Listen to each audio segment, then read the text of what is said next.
अरे आग लगे, ये भी कोई जिंदगी है। सुबह से चिल्लम चिल्ली पुकार सुन के मैं तो तंग आ गई हूँ। अरे वो भी क्या दिन थे जब मैं गांव में रहा करती थी। पहले बड़ी सुखी थी मैं। पहले मेरी जिंदगी क्या थी और अब क्या हो गई है।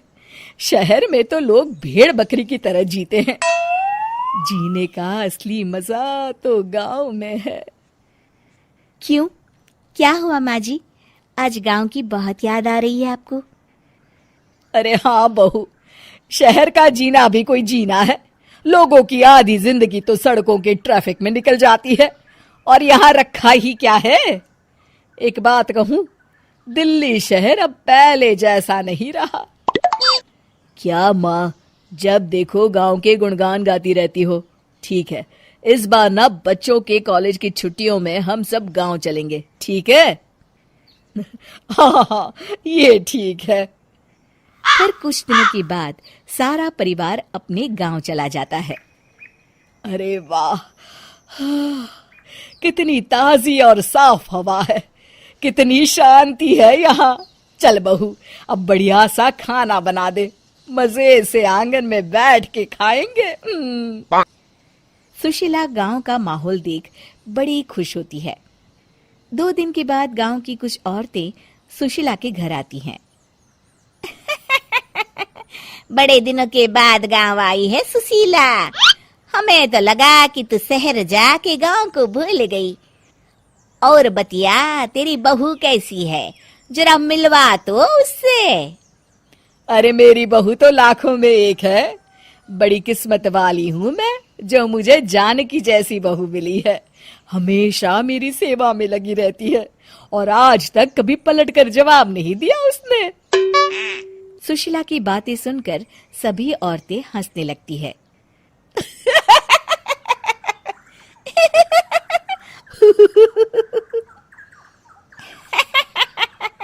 अरे कुछ भी बोले जा रही है। तबीयत तो ठीक है? तेरी बहू चांद से आई है क्या? क्यों बहनों, दुनिया की कोई भी बहू अच्छी होती है क्या? सब औरतें ममता की हाँ में हाँ मिलाती हैं। अरे मैं तो कहती हूँ दुनिया की हर बहू सास का खून चूसने वाली डायन होती है, डायन। मैं तो एक बिल में 1000 सांप के साथ रह सकती हूँ, लेकिन अपनी बहू के साथ नहीं रह सकती। हाँ, तूने सही कहा। मेरी बहू तो तेरी बहू से भी 2 कदम आगे है। सब औरतों की बातें सुनकर ममता मन ही मन बड़बड़ाती है। अरे ये गांव सुधर गया, लेकिन औरतें नहीं सुधरी। अगर थोड़ी देर और इनकी बेवकूफी भरी बातें सुनूंगी तो मैं सच में पागल हो जाऊंगी। फिर सुशीला उन औरतों को घर से दफा कर देती है और राहत की सांस लेती है। अरे बहू, जरा बाम लाके मेरे सर पर तो लगा दे। उन औरतों की फालतू बातें सुनकर मेरा सर चकरा गया है। इस गांव की औरतों का तो भगवान ही मालिक है। फिर अगले दिन सुशीला की सास उससे कहती है, अरे बहू, तू यहाँ क्या आराम फरमाने आई है? आखिर ये तेरा ससुराल है। चल चल, घर के कामों में हाथ बटा। शहर में कुछ काम धाम तो करती नहीं है। जरा अपने आप को तो देख, कितनी मोटी हो गई है। सारा दिन घर का काम करने के बाद शाम को सुशीला, हाय मेरी कमर, हाय मेरे पैरों ने तो जवाब दे दिया। आज तो मुझसे मक्खी भी न मारी जाएगी। अरे बहू, जरा आकर मेरे हाथ पैर तो दबा दे। जी माँ जी, अभी आती हूँ। तभी सुशीला की सास जानकी को रोकते हुए कहती है, अरे रुक जा बहू, एक दिन काम करके इसको इसकी नानी याद आ गई। हम लोग तो रोज इतना काम करते हैं, कोई जरूरत नहीं इसके हाथ पैर दबाने की। सुबह तक सब ठीक हो जाएगा। सुशीला अपनी सास की बातें सुनकर हैरान रह जाती है। इस तरह धीरे धीरे गांव आने के बाद सुशीला की परेशानी शुरू हो जाती है। फिर एक दिन अरे आज तो मैं कपिल शर्मा देखूंगी क्योंकि आज संडे है। सुशीला जैसे ही टीवी ऑन करती है तभी बिजली कट जाती है।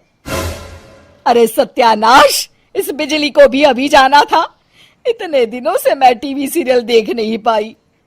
हमारा देश इतनी तरक्की कर रहा है, अरे पता नहीं ये गांव कब सुधरेगा। अरे अब तो 2 दिनों के लिए बिजली को भूल जा, ये तो यहाँ रोज की बात है। अब इस अंधेरे में रहने की आदत डाल ले। हाँ हे भगवान, अब क्या होगा? ऊपर से इन मच्छरों ने जीना हराम कर रखा है। दूसरी तरफ घर के काम कर करके और बिना किसी सुविधा के सुशीला तंग आ जाती है और उसे शहरी जीवन याद आने लगता है। क्यों माँ, मजा आ रहा है ना? अरे आपने ऐसी सूरत क्यों बना रखी है? मुस्कुराइए, अब हम गांव में हैं।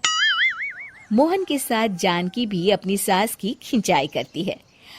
हाँ हाँ माँ जी, आप ही तो यहाँ की बड़ी तारीफ कर रही थी। फिर अभी तो कुछ ही दिन बीते हैं, वैसे भी अब तो आप यहीं रहने वाली है ना? अरे नहीं नहीं बहू, मैं एक दिन और यहाँ रुकी तो मर जाऊंगी। मुझे शहर ले चलो। क्या दिन थे, कितनी सुखी थी मैं वहां। ठीक है माँ, हम कल ही वापस शहर चले जाएंगे। इस तरह सुशीला शहर आ जाती है और फिर कभी दोबारा गांव जाने की जिद नहीं करती।